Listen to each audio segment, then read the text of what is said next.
Pero nosotros tenemos que tener la capacidad y el conocimiento y las habilidades para detectar cuándo ese paciente que ha llegado a nosotros sin diagnóstico tiene que ir al otorrino ya o podemos empezar a trabajar mientras esperamos esa consulta con el otorrino. ¿Vale? ¿Hay pacientes que nunca pasan por otorrino? También. También. Y hay que decirlo. Hay pacientes que no van al otorrino. ¿Cuántas personas de aquí no vais todos los años a haceros una revisión ginecológica?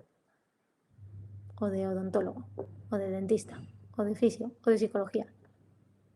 No todo el mundo pasa la ITV del cuerpo.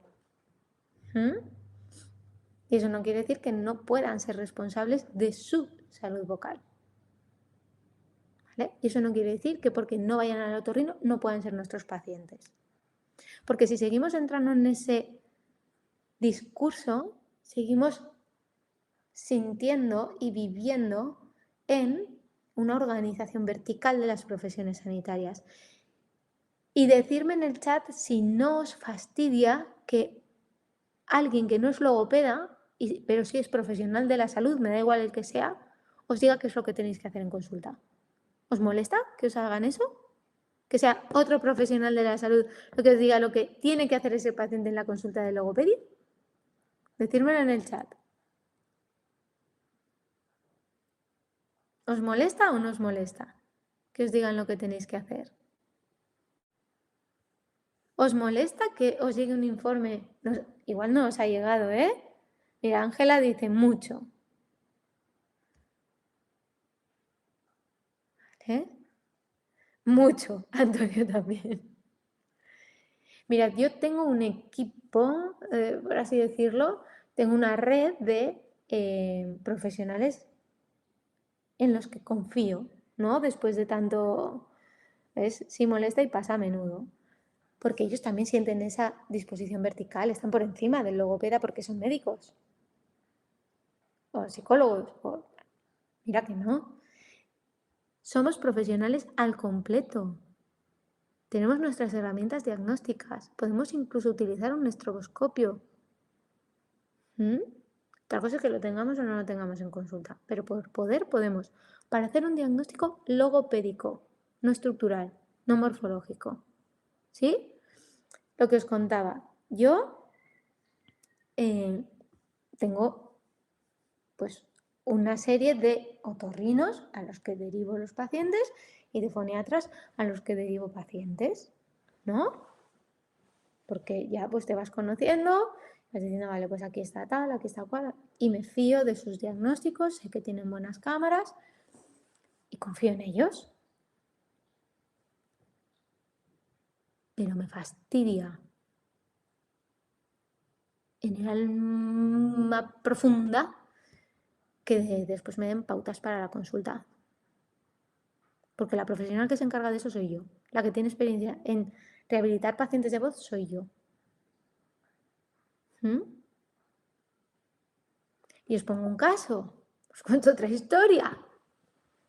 Paciente de voz con un pólipo que salió de forma aguda. ¿No? Un grito, ¡pa! Parece un pólipo. Primer diagnóstico con cámara de otorrino, no se veía nada. Absolutamente nada.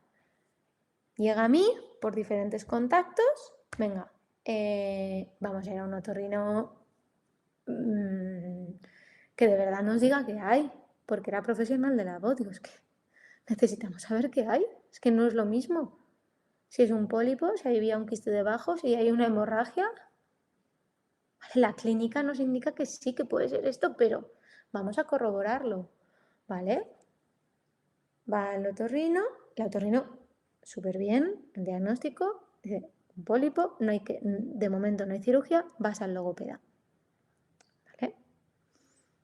Ese otorrino es verdad que no, en los informes nunca dice lo que hay que hacer en la terapia, ¿no? Y confío en el trabajo de logopedia. Pero la paciente seguía como muy anclada a necesitaba la información del otorrino. Y al otorrino estaba dispuesto a pagarle más dinero que a mí por su trabajo. ¿Sí?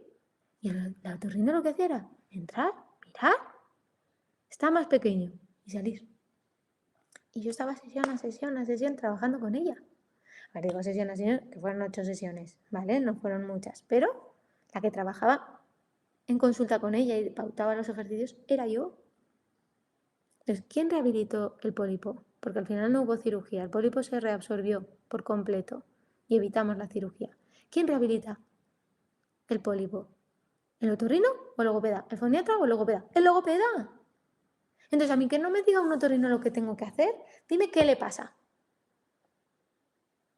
Yo ya indagaré en por qué le pasa en la anamnesis y en la valoración, tomaré mis medidas acústicas y haré mis protocolos y tomaré decisiones clínicas para la rehabilitación vocal, no el diagnóstico. Rehabilitación. ¿Vale? ¿Qué ocurre? Que es verdad que los foniatras en algún momento de la historia pues también hacían esta parte, pero eso no quiere decir que ahora lo hagan, ahora hacen el diagnóstico. ¿Vale? Mira, Cristina Vega. Pues un poquito sí. Encima apuntan para otro lado que lo único que consiguen es confundir al paciente y que surjan dudas sobre nuestra labor, aunque yo no lo acojo como retos. Sí. Sí, tal cual. Lo que pasa es que cuando hay mucha discrepancia entre lo que ha dicho el otorrino, el foniatra y tal, y lo que después hacemos nosotros, a mí me llegan muchos informes de este tipo que me dicen falta de cierre glótico, falta de cierre glótico en no sé, a partir de no sé qué nota. Pero si empuja como una bellaca la paciente. Mejorar el cierre glótico. Sí, yo sé que tenemos que mejorar el cierre glótico en el agudo, pero el problema es que para conseguir que o sea, que consiga mejor cierre glótico en el agudo, una persona que no es especialista en voz pensaría en cerrar, cerrar, cerrar. Y eso puede fastidiar más al paciente. ¿Mm? El cierre en el agudo se consigue con mecanismos laringeo y fonatorio, con inclinación del tiroides, con tensión, con un pliegue más fino y sobre todo sin empujar. Pero si tú ves necesidad de cierre glótico, un logopeda que no es especialista en voz va a pensar en cerrar. ¿Vale? Un logopeda que no es especialista en voz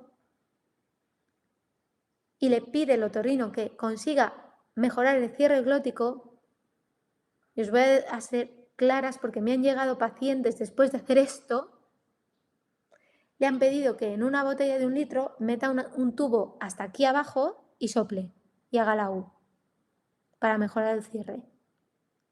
Una persona que había tenido una hemorragia. Así que, ojo, cuidado. Ojo, cuidado con hacer caso a lo que nos dicen otros profesionales de nuestro trabajo. Ojo, cuidado con simplificar la terapia a cierro o abro. Mejor el cierre a base de empujar, a base de presión, a base de impedancia, porque me han hablado de la impedancia. Ojo, cuidado, porque el cierre en el agudo se consigue sin presión, con menos aire, con menos volumen y con una masa vibratoria más fina. Y a veces en el agudo suena aire, porque tiene que sonar falsete, porque están buscando esa calidad. ¿Sí? Mira, Eva Garza dice también, molestaba al principio, ahora no les hago caso y sigo mi criterio, porque si por esas personas fueran, los tratamientos estarían centrados en la coordinación fonorrespiratoria y las praxias. Tal cual. La cuestión, ¿sabes qué pasa también? Que no sabemos si después, cuando el paciente mejora y vuelve a su consulta, creen que hemos hecho lo que ellos nos dijeron. Porque encima muchos, no digo todos, no voy a generalizar, pero muchos no se leen los informes que nosotros les mandamos de la evolución del paciente. Yo he acompañado pacientes a consulta con mi informe y no lo han leído, ni siquiera lo han sacado del sobre.